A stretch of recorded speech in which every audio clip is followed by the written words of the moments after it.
전능하신 주 하나님, 나는 순례자이니 많은 심히 연약해도 주는 나나옵니다. 하늘 양식 먹여주시옵소서.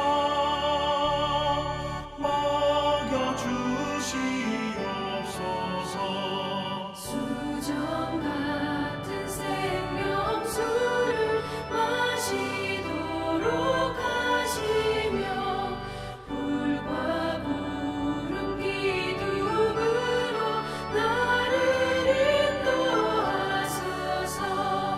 나의 주여 힘과 방패 되소서.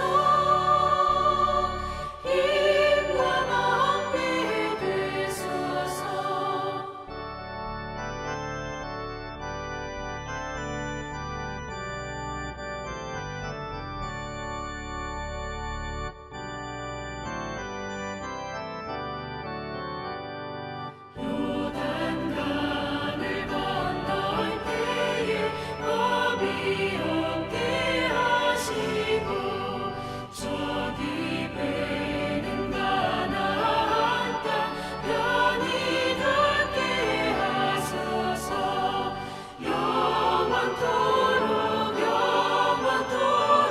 주께 찬양하리라.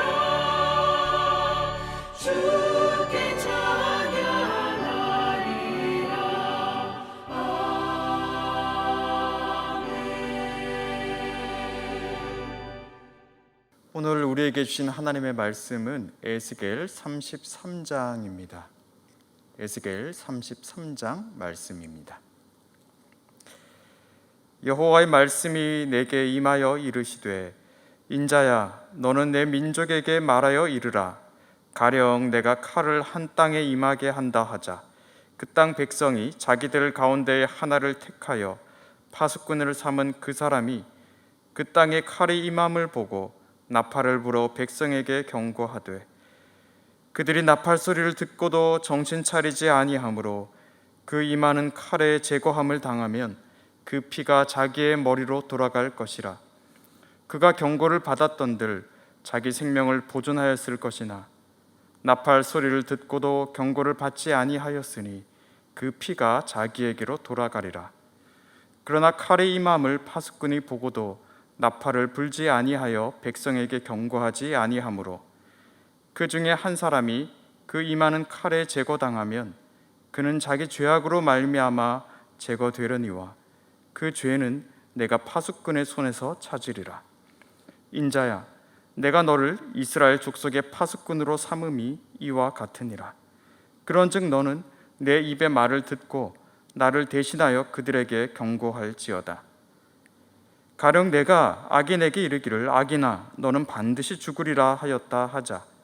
내가 그 악인에게 말로 경고하여 그의 길에서 떠나게 하지 아니하면 그 악인은 자기 죄악으로 말미암아 죽으려니와 내가 그의 피를 네 손에서 찾으리라.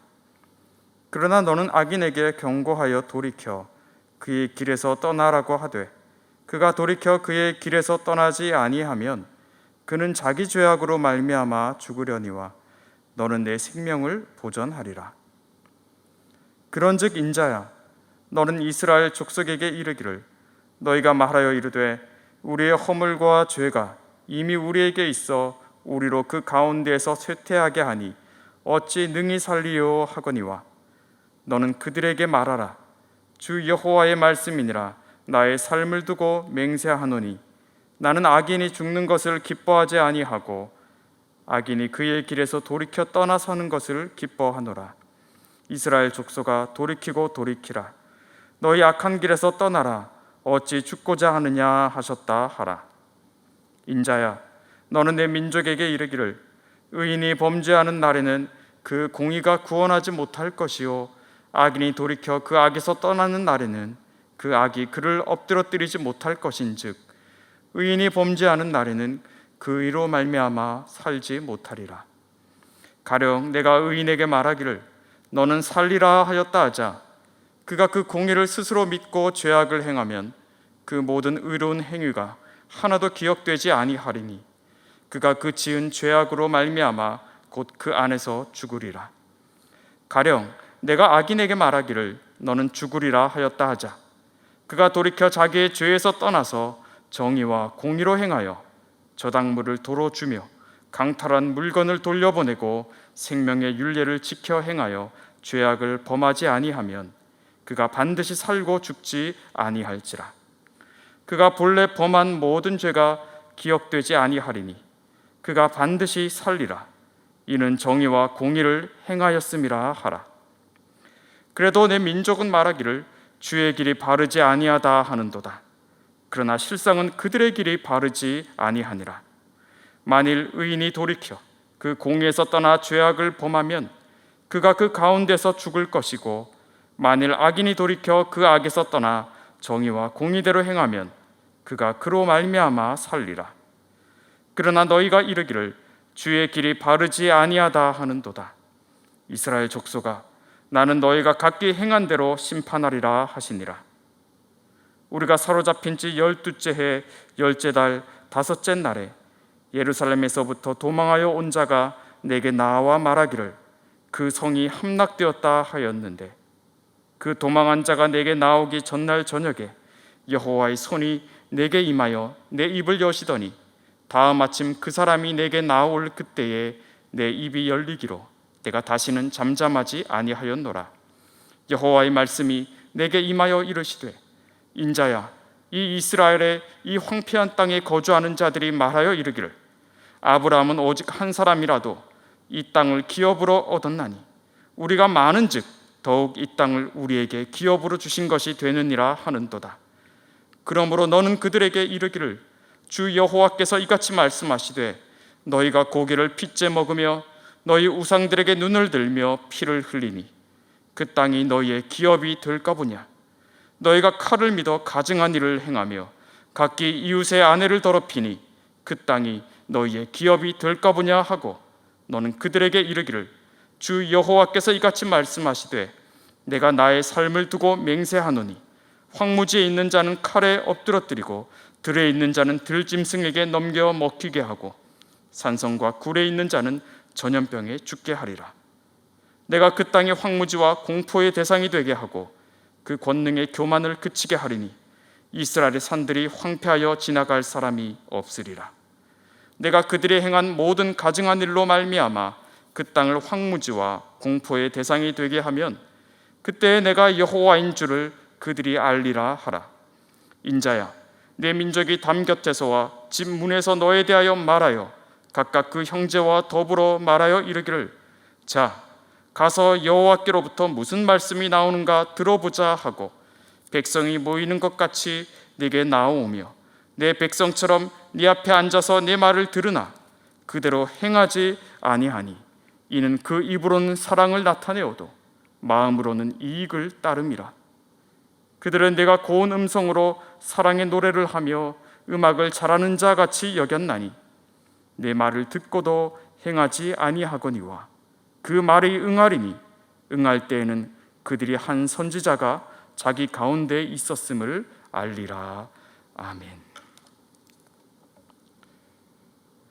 하나님께서 다시 에스겔에게 너는 나의 파수꾼이다 라고 말씀하십니다. 여기서 다시라고 표현한 이유는 이미 같은 말씀을 하나님께서 에스겔에게 하신 적이 있기 때문입니다. 에스겔 3장에 기록되어 있죠. 하나님은 두루마리를 에스겔에게 먹이시고 그들이 듣든지 아니 듣든지 하나님의 말씀을 전하는 파수꾼으로 에스겔을 삼으셨습니다. 제사장 신분의 에스겔이 예언자, 선지자가 되는 첫 시점이라 할 수 있습니다. 그런데 하나님은 그때와 비슷한 말씀을 지금 또 하십니다. 그러나 그때와 지금은 다릅니다. 처음 에스겔의 예언자로 부름을 받던 때와는 달리 지금은 예고된 예루살렘 멸망이 이미 현실이 되어버린 시점입니다. 특히 바벨론으로 끌려와 있는 사람들은 크게 절망하고 있는 때이죠. 그래서 이제 예언자의 임무가 이전과는 달라집니다. 이전에는 주로 경고와 재난을 예언하는 말씀을 그가 전했다면 이제는 그들이 생명에 이르는 길을 전하는데 예언자는 초점을 맞춥니다. 오늘 본문에서도 그 생명에 이르는 길을 하나님은 에스겔을 통해서 말씀하시죠. 예언자가 파수꾼의 임무를 다한다는 것은 어떤 의미를 가집니까? 파수꾼이 백성들의 마음까지도 움직일 수는 없습니다. 그는 단지 곧 벌어질 상황과 눈에 보이는 것을 전할 뿐이죠. 하나님께서 에스겔을 이스라엘 백성의 파수꾼으로 삼은 궁극적인 이유는 10절과 11절에서 찾을 수 있습니다. 그런즉 인자야, 너는 이스라엘 족속에게 이르기를 너희가 말하여 이르되 우리의 허물과 죄가 이미 우리에게 있어 우리로 그 가운데서 쇠퇴하게 하니 어찌 능히 살리요 하거니와 너는 그들에게 말하라. 주 여호와의 말씀이니라. 나의 삶을 두고 맹세하노니 나는 악인이 죽는 것을 기뻐하지 아니하고 악인이 그의 길에서 돌이켜 떠나 사는 것을 기뻐하노라. 이스라엘 족속아, 돌이키고 돌이키라. 너희 악한 길에서 떠나라. 어찌 죽고자 하느냐 하셨다 하라. 이스라엘 백성들, 특히 그 중에서도 바벨론에 잡혀온 이들은 여기 기록된 대로 자신의 허물과 죄를 크게 깨닫고 있습니다. 그들은 우리가 그 가운데 쇠퇴하고 있으니 어찌 능히 우리가 살리요라고 하며 절망 중에 탄식하고 있죠. 그런 그들에게 하나님은 맹세까지 하시며 말씀하십니다. 나는 악인이 죽는 것을 기뻐하지 않는다. 악인이 그의 길에서 돌이켜 떠나 사는 것을 기뻐한다. 그러니 너희들은 돌이키고 돌이키라고 하십니다. 이게 바로 하나님의 본심이고 이러한 하나님의 말씀이 바벨론에 사로잡혀 와 있는 사람들에게는 희망의 근거가 됩니다. 우리도 그러하지 않습니까? 문득 우리는 깨달을 때가 있습니다. 우리 자신의 근본적인 죄악을 보게 되죠. 또 우리 안에서는 도저히 그 회복의 가능성을 찾아볼 수 없다는 그 불편한 진실을 대면할 때가 있습니다. 애통하죠. 너무나 슬픕니다. 내 영혼이 그야말로 가난하다는 걸 절감할 수밖에 없는 그러한 때입니다. 그러나 하나님 앞에서 애통하고 하나님 앞에서 자신의 비천함을 깨닫고 고백하는 자들이 하나님의 복이 있다고 말씀하신 그 예수님의 말씀처럼 우리가 그 애통함과 비천함을 가지고 하나님 앞에 엎드리며 그분께 나아간다면 하나님은 그에게 희망을 말씀해 주시고 그를 회복시켜 주실 것입니다. 그러나 우리 사람들은 그러한 하나님의 말씀을 잘 신뢰하지를 못하지요. 17절입니다. 그래도 내 민족은 말하기를 주의 길이 바르지 아니하다 하는도다. 그러나 실상은 그들의 길이 바르지 아니하니라. 주의 길과 그들의 길이 대비되고 있습니다. 주님의 길은 무엇입니까? 앞서 하나님께서 말씀하신 대로 죄인일지라도 자신의 죄를 인정하고 또 주님 앞에 고백하며 주님께서 주신 말씀을 행하기만 한다면 그 죄인을 하나님께서는 다시 용납해 주시겠다는 겁니다. 그를 살려내시겠다는 겁니다. 이것이 주의 길이죠. 자, 그렇다면 그들의 길은 무엇입니까? 그것은 바로 자신의 죄에서 떠나지 않고 자신이 갖고 있는 그 안에서 가능성을 찾는 것을 말합니다. 끝까지 그것을 고집하는 거죠. 그런데 그 길을 자세히 들여다보면 다른 누군가의 것을 강탈하는 경우가 많이 있습니다. 왜냐하면 내가 갖고 있다는 것들이 실은 얼마 되지 않고 또 그것이 그다지 효력을 갖고 있지 못하다는 것을 깨닫게 되기 때문입니다. 그러니 다른 사람의 것을 빼앗는 거죠. 그래서 하나님은 이렇게 말씀하십니다. 15절입니다. 저당물을 도로 주며 강탈한 물건을 돌려보내고 생명의 율례를 지켜 행하여 죄악을 범하지 아니하면 그가 반드시 살고 죽지 아니할지라. 왜 저당물을 만들겠습니까? 무슨 이유로 강탈한단 말입니까? 그것이 죽지 않고 그것이야말로 살 길이라 생각했기 때문이겠지요. 그렇게 쌓아놓지 않으면 불안해서 견딜 수가 없는 겁니다. 그러다 보니 누군가의 것을 빼앗는 일들이 점차 늘어나는 거지요. 이건 지금 정치인들이 말하는 성장이냐 분배냐와 같은 정치 경제 이데올로기 따위를 말하는 게 아닙니다. 하나님은 여기서 살고 죽는 문제, 생명과 죽음의 문제를 지적하고 계십니다. 하나님은 정의와 하나님의 공의를 말씀하고 계십니다. 그들의 길이 바르지 않다고 했을 때 이건 그저 옳고 그름의 문제가 아니라 바로 살고 죽는 것에 관한 문제라는 겁니다. 이에 대한 결론은 무엇입니까? 20절입니다. 우리 같이 읽어보실까요? 20절입니다. 그러나 너희가 이르기를 주의 길이 바르지 아니하다 하는도다. 이스라엘 족속아, 나는 너희가 각기 행한 대로 심판하리라 하시니라. 매우 단순합니다. 복잡하지 않죠? 하나님은 그냥 너희가 각기 행한 대로 그 길을 갔을 때 과연 그 결과가 어떨지를 보자고 하십니다. 강탈하고 저당물로 위협하는 그 삶이 어떤 결과를 가져올지를 말입니다.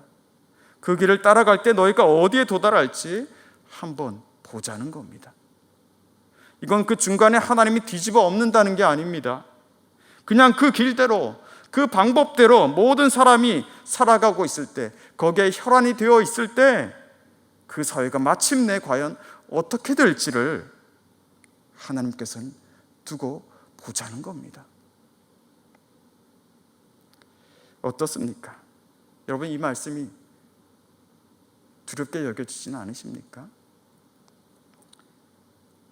그런데 바벨론에 끌려오지 않고 가나안 본토에 남아있던 사람들에게는 그렇게 들려지지 않았던 것 같습니다. 그들은 그 땅에 남아있었기 때문에 24절에 기록된 것처럼 이 땅을 우리에게 하나님께서 기업을 주신 것이 확실하다고 말합니다. 끌려간 자들이 아니라 오직 여기 남아있는 그들 자신만은 그렇다는 겁니다. 그러면서 그들은 26절에서 알 수 있듯이 칼을 믿고 있고 가증한 일을 행하며 이웃의 아내를 더럽히는 일을 계속하고 있죠. 하나님은 이를 뭐라고 말씀하십니까? 28절입니다. 내가 그 땅이 황무지와 공포의 대상이 되게 하고 그 권능의 교만을 그치게 하리니 이스라엘의 산들이 황폐하며 지나갈 사람이 없으리라. 하나님은 그들의 그러한 태도를 권능의 교만이라고 하시죠. 주의 길이 아니라 그들의 길이 옳다고, 우리의 길이 옳다고 여기는 그 생각의 근본에는 교만이 자리 잡고 있다는 겁니다. 그러니 하나님이 어떤 말씀을 하시나 들어보자라고 말로는 그렇게 하지만 실상 그 말을 듣고도 행하지도 또 행할 수도 없는 사람들이라는 거죠. 애초부터 그 말씀대로 행할 생각은 그들 안에 전혀 없기 때문입니다. 하나님 그 말씀을 듣고 행하기만 한다면, 그 말씀을 듣고 행하기만 한다면 그에게 죽음이 아니라 생명으로 보답하신다고 했는데 그것이 바로 주의 길이라고 말씀하시는데도 말입니다. 성도 여러분, 오늘 이 말씀은 여러모로 오늘 우리 사회와 우리 자신을 돌이켜보게 해줍니다. 그렇지 않습니까? 우리는 모두 하나님 말씀을 잘 듣고 있죠. 인류 역사를 봤을 때 그 어떤 때보다도 바로 지금 이 시기에 우리는 그 어떤 때보다 많이, 너무나 자주 하나님의 말씀을 듣고 있습니다. 언제든 우리는 기록된 하나님의 말씀인 성경 또한 자유롭게 펼쳐볼 수도 있습니다. 또 기독교 방송 채널은 얼마나 많습니까?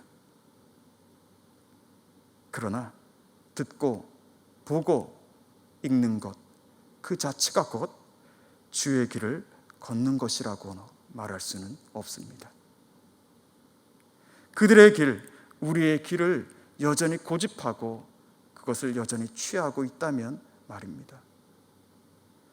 오늘 말씀을 들으신 대로 혹 누군가의 것을 내가 저당 잡아 그를 부리고 있다면, 그런 생각이 드신다면 그 저당물을 도로 돌려주시기를 바랍니다. 혹 강탈했다 여긴 게 생각나시면 그 일을 이제 그만 중단하십시오. 하나님이 아니라 내가 칼을 믿고 있었다면 그 칼을 과감히 버리고 하나님을 믿어보시지 않겠습니까? 그때 우리는 우리가 믿는 하나님의 말씀을 듣고 행한 자, 그 하나님께서 말씀을 듣고 행한 자를 살리시고 지키시며 더 풍성한 생명으로 인도하시는 분이라는 고백을 드릴 수 있을 것입니다. 기도하겠습니다. 아버지 하나님, 오늘도 주님의 말씀을 들었습니다. 들은 말씀을 마음에 기록하며 행하는 자가 되게 해주십시오.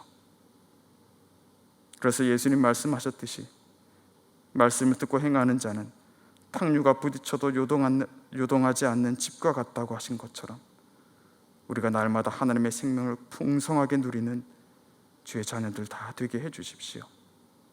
그렇게 주의 길을 걷는데 우리에게 믿음이 필요합니다.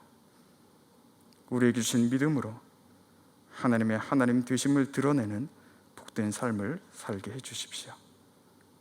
예수님 이름으로 기도합니다. 아멘.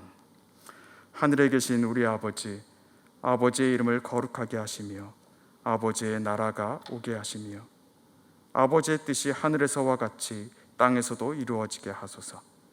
오늘 우리에게 일용할 양식을 주시고 우리가 우리에게 잘못한 사람을 용서하여 준 것 같이 우리 죄를 용서하여 주시고 우리를 시험에 빠지지 않게 하시고 악에서 구하소서.